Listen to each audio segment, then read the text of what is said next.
Thanks for downloading a 3CR podcast. 3CR is an independent community radio station based in Melbourne, Australia.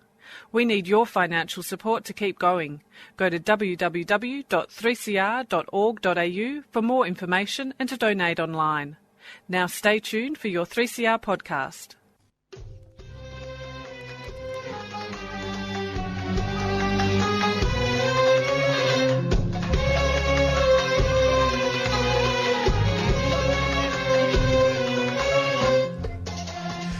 Sabah al-Khair, good morning dear listeners. You are listening to Radio 3CR on 855 AM and Palestine Remembered with Nasser al-Mashni, Robert Martin and Yusuf Ahmed al-Rimawi.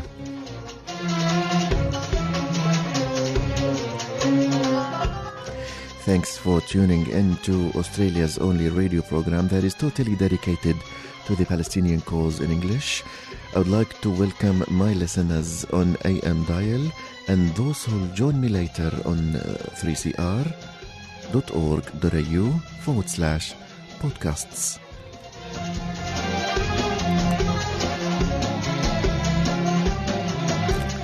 In today's episode, we'll be talking to Dr. Sary Zananiry, an artist and academic, also the curator and co-director of the Palestinian Film Festival, who will tell us about the festival as well as the flag raising, the Palestinian Flag Raising in the Federation Square next week. So stay with us and enjoy the episode.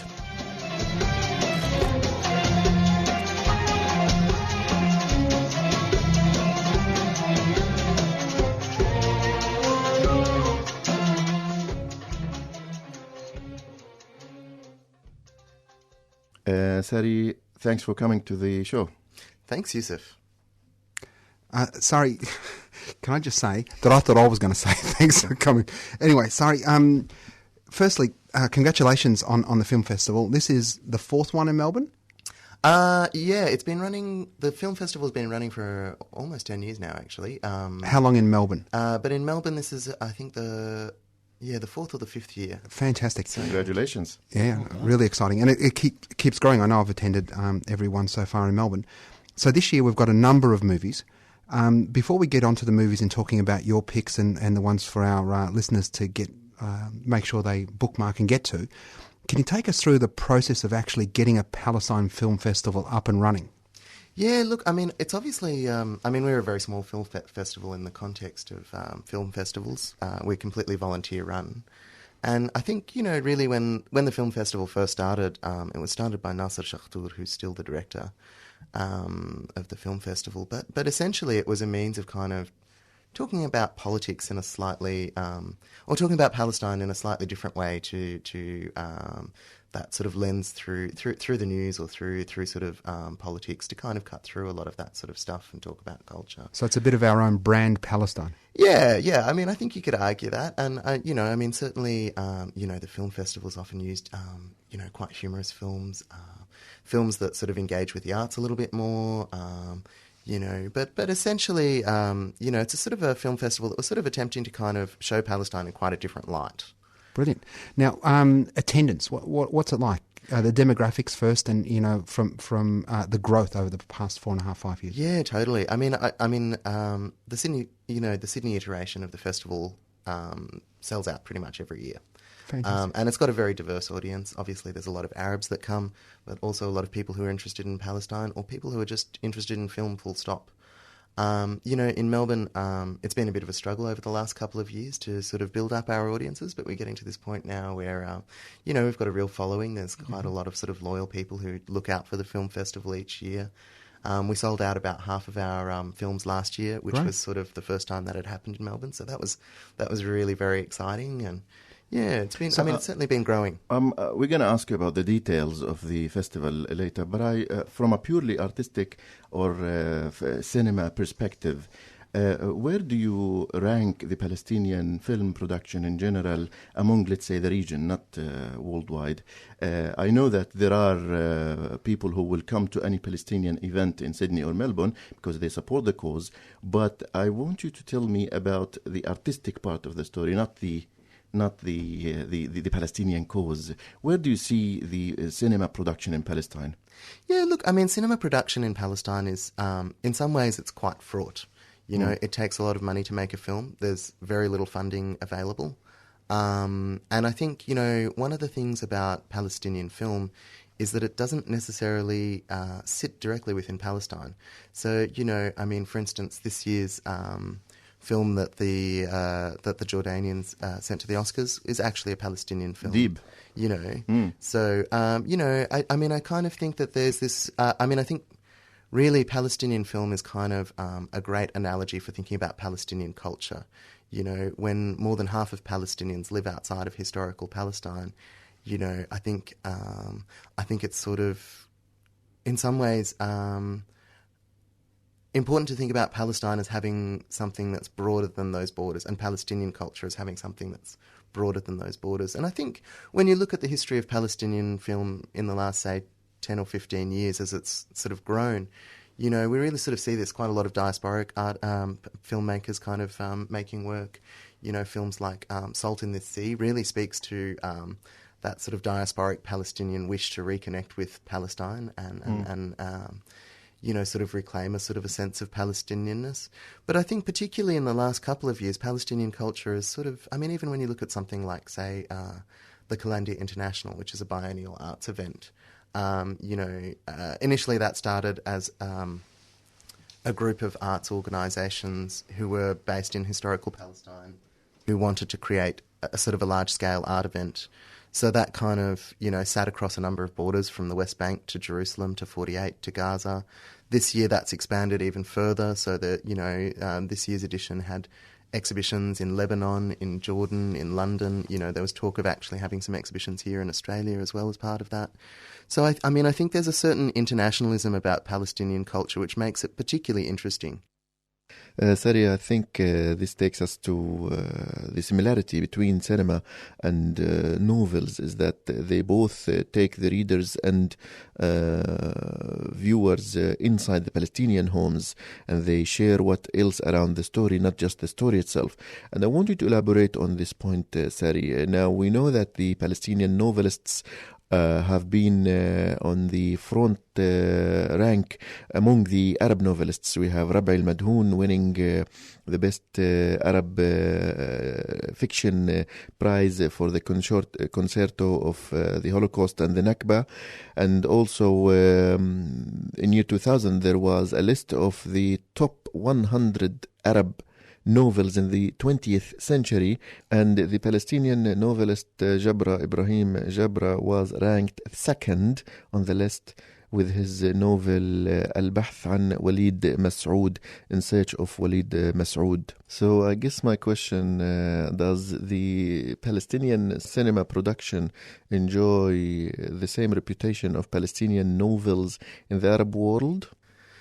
Look, I mean, I think these questions are very subjective, and at the risk of sounding like a Palestinian chauvinist, I mean, I'd have to say I think Palestinian cinema is amazing. Well, that's the right answer on this show. Yeah, so, especially with Robert and Nasser next to you. But quickly, sorry, last year, and taking on Yusuf's point, last year I watched, I can't remember, 3 or 4 movies, but 2 that stood out in my mind was The Idol, the story about Mohammed Assaf, the Arab Idol winner from Gaza, and 18 Palestinian Cows.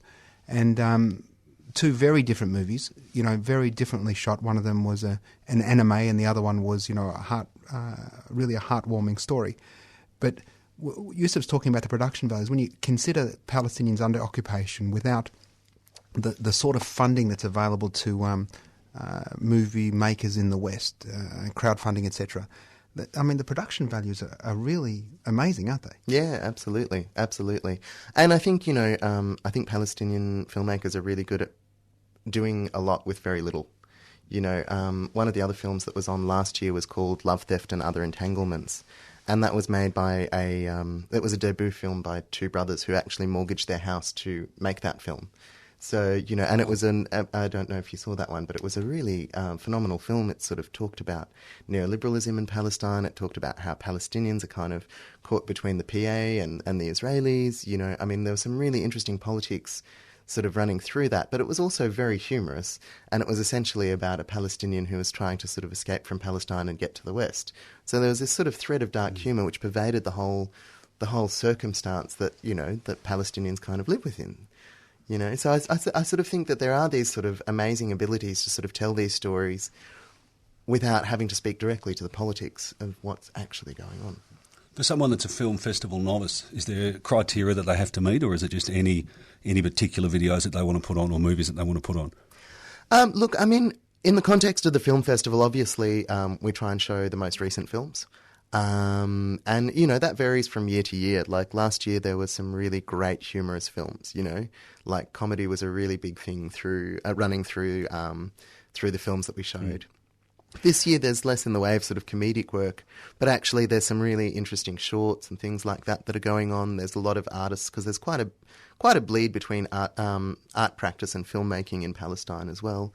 And, you know, there's quite a few sort of artists who've made films who have featured in this year's sort of edition. So, yeah, I mean, yeah. We are going to continue the interview, but we're going to take a little break, a song, and when we are back, we'll continue our interview with Dr. Sary Zananiry, artist and academic, the curator of the Palestinian Film Festival, the coming up event, and a member of our Palestinian community in Melbourne, so stay with us.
What a beautiful song. Now, Sary, before I'm going to get you to tell us about the band in a second, but I just want to remind our listeners that they can listen to us at 3cr.org.au or 855 on the AM radio. So 3CR Community Radio. Sorry, can you tell us a little bit about that band? Yeah, that song was called Baji Winek, and it's by a band called Apo and the Apostles, which is a Palestinian band, and they're quite an interesting sort of grouping. They tend to sing songs in Arabic, English, as well as Armenian, and they really sort of play with that sort of sense of Palestinian plurality. And there's an Australian connection as well. Yeah, one of them is a Palestinian Australian from Canberra. I have to admit that this is the first time I've heard of them. Just a really great choice of song. Thank you. Now, Sary, we're going to get on to the nitty-gritty of the Palestine Film Festival. It's on Friday the 25th to Sunday the 27th. There's a number of different movies.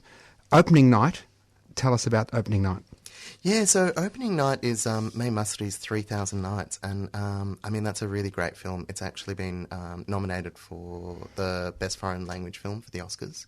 Wow. It was Jordan's submission, as I mentioned earlier, and it's the story of a woman who finds herself in an Israeli prison, but also realises that she's pregnant after she's been put in jail.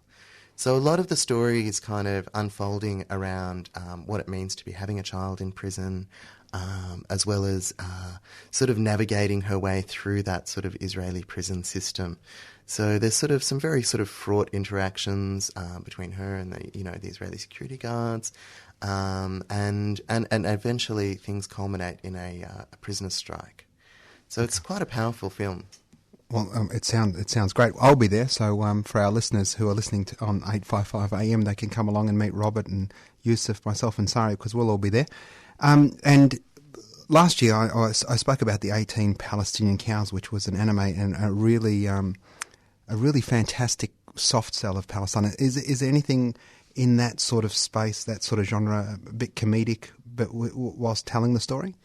Yeah, look, there haven't been a huge amount of funny films made in Palestine in the last year.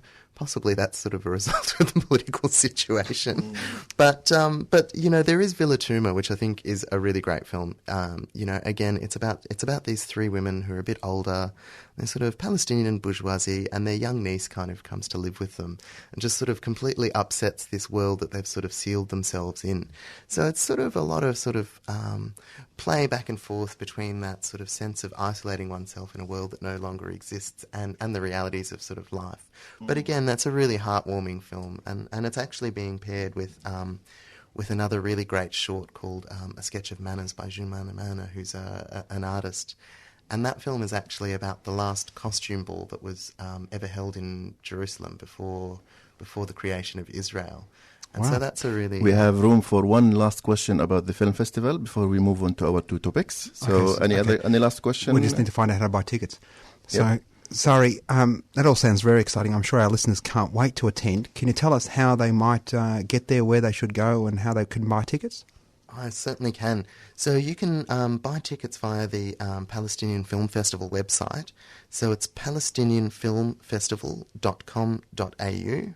And that has tickets not just for the Melbourne season, but actually for the seasons that are happening up in Sydney, Perth and Adelaide as well. So Palestinian Film Festival, palestinianfilmfestival.com.au, and they can buy tickets there nationally as well as Melbourne, Friday the 25th to Sunday the 27th.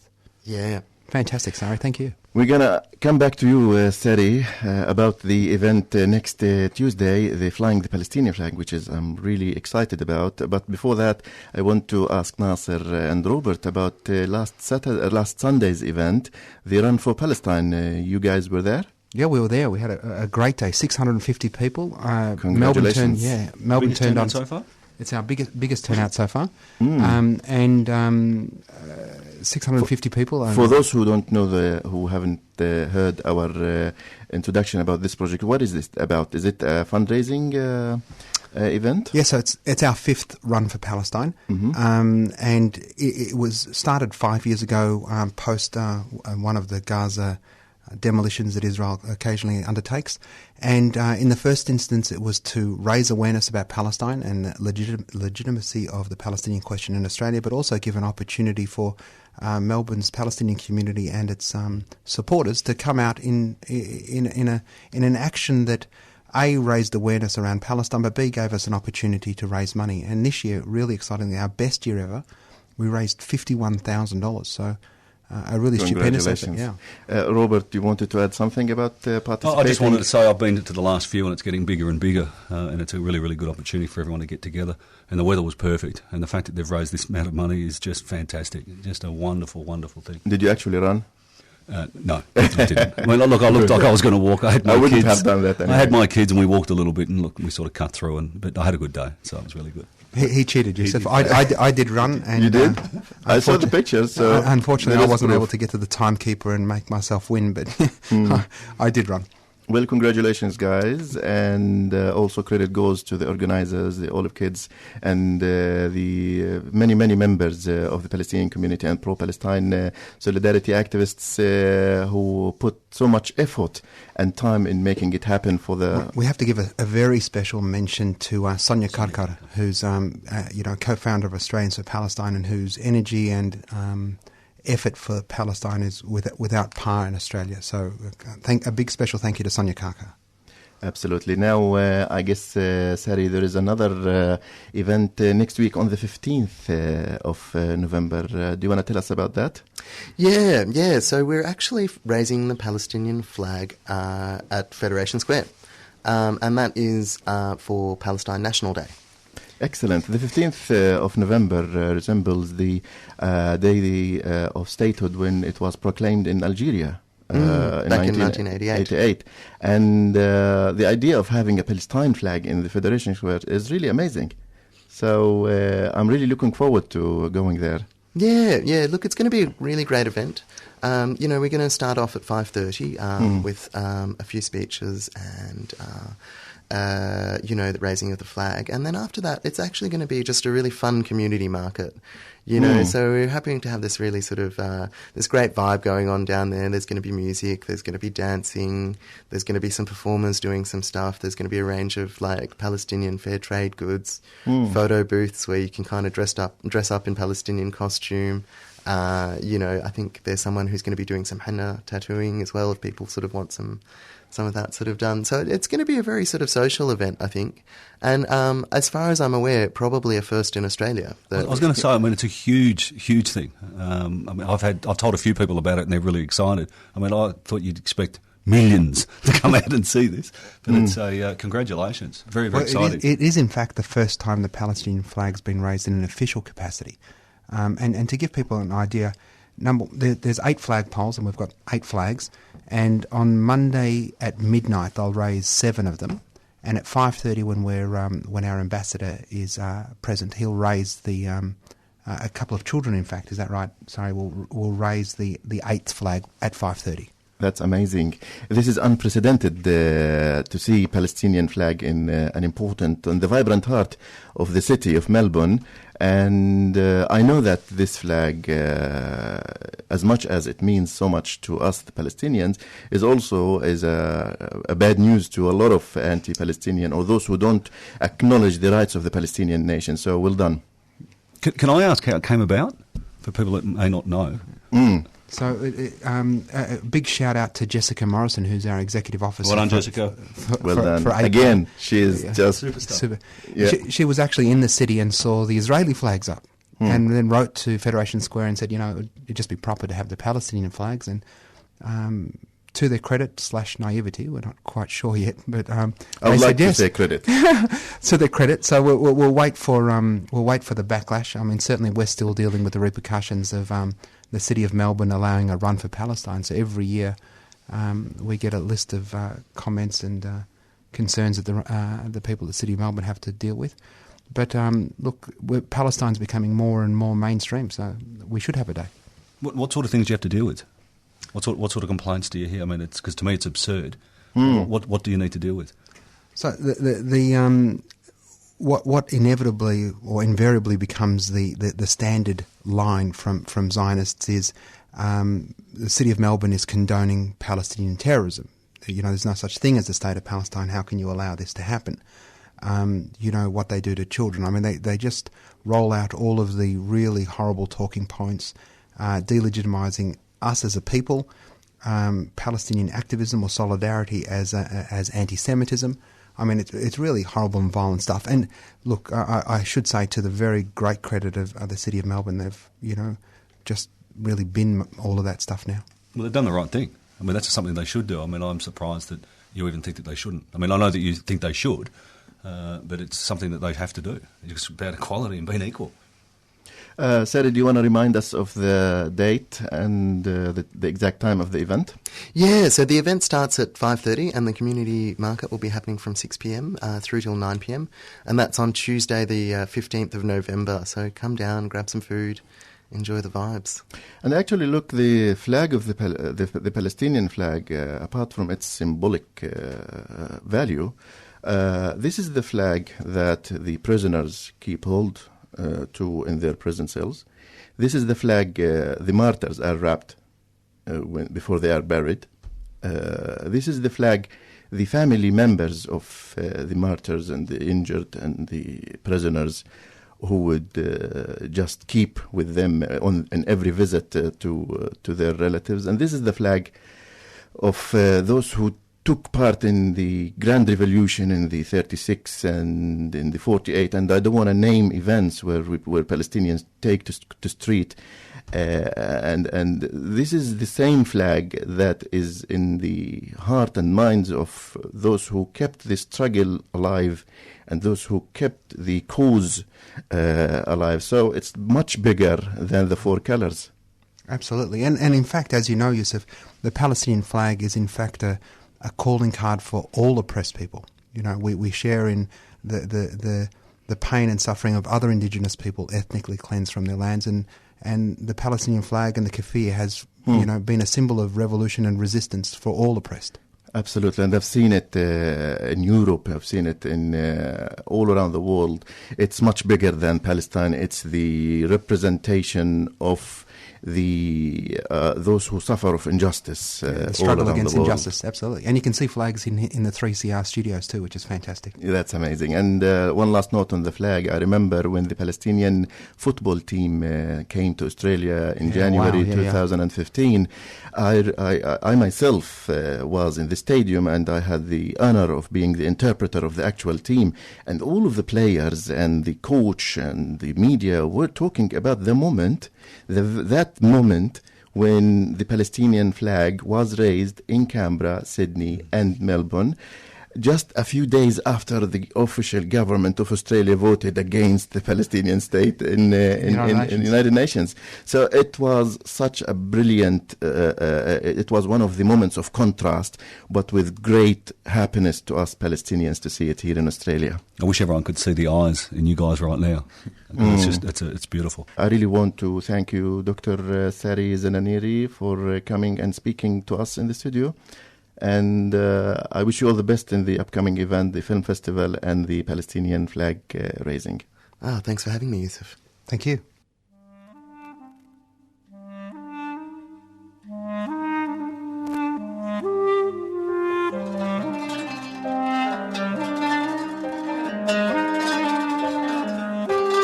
كلمة حلوة وكلمتين حلوة يا بلدي غنوة حلوة وغنوتين حلوة يا بلدي أملي دايما كان يا بلدي إني أرجع لك. With this, we have come to the end of this week's episode of Palestine Remembered. And we spoke with Dr. Sary Zananiry, artist and academic, and the curator and co-director of the Palestinian Film Festival. Told us about the festival and the upcoming event of the Palestinian Flag Raising next Tuesday in the Federation Square. في بلدي مش ممكن أنسى يا بلدي فين أيام. And until the end of the episode, I'll leave you with Helwa Ya Baladi, an Egyptian song initially by Dalida, but it is sung this time by Lina Salibi. And until we meet next Tuesday, have a great time. Next Saturday, actually. Have a great time. And salam.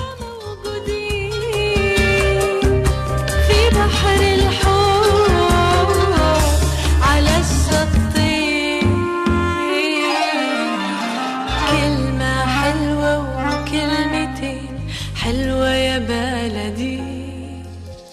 غنوة حلوة وغنوتي حلوة يا بلدي فين حبيبي